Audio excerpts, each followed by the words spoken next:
Good morning, everybody. It is day 25 if we're counting from when I started the trail in March. Day 2 of my southbound journey. I just woke up to beautiful blue skies, but everything extremely wet in my tent, so I had to spend a bunch of time drying it off, using the chamois up here, and now I'm going to make some breakfast and get on down the trail.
Well, we have dry underwear and dry socks and wet everything else. But I've had a good breakfast, finishing up my coffee, and it's about time to break camp and head on out of here.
We made it to a pretty big road crossing, and the first sign about the Arizona Trail that I've seen so far. So at least I know I'm on the right trail. We're just about almost 2 miles in, feeling pretty warmed up right now. So yesterday, getting to the trail and starting was quite the adventure. Of course, it's monsoon season here in Arizona, and it started a little late. Had me concerned for a while because I thought maybe it'd be very dry for my hike and water would be an issue. But then we've had some pretty big rains over the last few days, and that includes yesterday. So yesterday, my shuttle from Backcountry Tours was sort of timed perfectly to be right before a really big rainstorm, so that the flooded washes were as low as possible. They were still flooded, but it helped them get me to Wire Pass trailhead, which is just shy of 2 miles north of the northern terminus. So I had to walk that, but you know, the first day in the southern terminus, you stop at Montezuma's Pass and you still have to walk a few miles down to the southern terminus. So it's felt a little bit like that. In fact, it kind of felt like my first day at the southern terminus, because that day I had to go through about 13 miles straight of snow tons of post holing to go over Mount Miller, or Miller Peak rather. And this time there wasn't snow, but there was rain and flooded washes, so I forded flowing washes for several miles. Everything was absolutely soaked by the time I got to camp, but this morning it's blue skies. My stuff is still a little damp, so I have my underwear and socks on the back of my pack here to dry off throughout the day.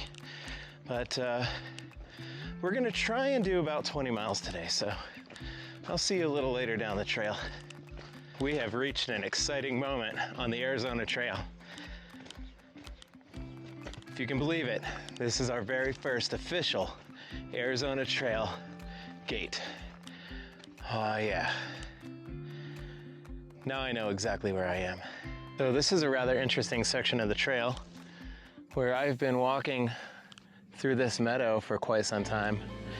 And I know that I might be one of the first southbound hikers on the AZT here for 2023. And I know that I've entered an area that had a recent pretty bad fire. But this trail is massively overgrown with tall grass. In many spots, it's completely overgrown. So it's really hard to see exactly where to go. So for those of you who think the Arizona Trail is a bunch of desert, it's not. It's a bunch of everything. But yeah, it's still beautiful. Just gotta keep my eyes up and make sure I'm paying attention to the trail ahead so that when the trail disappears into the grass, I can still find my way.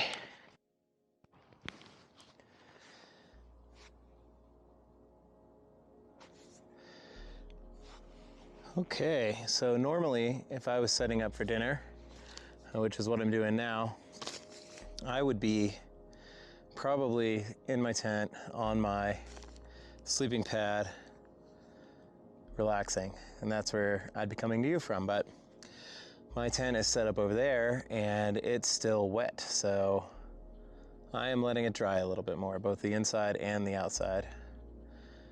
I left one of my vestibule doors open last night, but I think with everything that was soaked inside of my tent, it was inevitable that throughout the course of the evening, it was all gonna get wet. And I was able to use my chamois to dry it off a bunch, but of course when I still pulled my tent out this evening, it was wet. But let me tell you about the day I had today. Today, I almost ran out of water, and that was a little bit scary. I had plenty of water at the beginning of the day in order to make it to Umbrella Tank, which is marked on far out in, on the trail.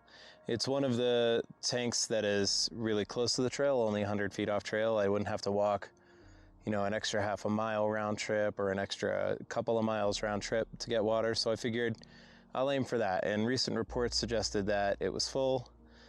As of a couple of months ago, it rained really heavy last night and throughout the last few days, so I figured it should be there. Here's the thing. I looked everywhere for it, and I don't think it's there. If you've hiked this trail and you have filled up at Umbrella Tank, show me evidence, because I saw the structure that was fenced in. No sign of water within that structure. There was a tree with a little silver hunk of metal nailed to it right where the pin was on the map and far out. There was no tank. So I searched around for quite some time for that tank, and because I had been banking on it, I had been drinking my water down until I was hitting that tank. So I wasn't completely empty. I was maybe 600 milliliters. But the next water was 5 miles away, 4.5 miles away, and listed as, or not listed at all, rather. In the hiker comments, they said there is a cow pond just off trail that has water in it. So I hiked to that cow pond, and thankfully it did have water in it, but by that point, I was noticeably thirsty. My mouth was dry and I was getting a little bit nervous now. So I filled up all my water. I drank a liter there, and I've never been happier to have cow water. Now I'm going to use that cow water to make myself some dinner while I let my tent dry out. And I'll get back after it tomorrow. My feet are feeling pretty rough. It's day 2 after not, hiking any long multi-day hikes in a while. And of course my shoes were still wet from last night, even though I had dry socks. I think the likelihood that when I take my shoes off here in a minute, I have some blisters to manage is pretty high. But that's what I'm going to do. I'm going to manage them and get up tomorrow, and I'm going to keep on walking. So I think I'm pretty much tapped out for the day. I'm going to let it ride here. I've got a pretty beautiful pine forest campsite, and I'm just going to get some sleep, and I'll see you in the morning.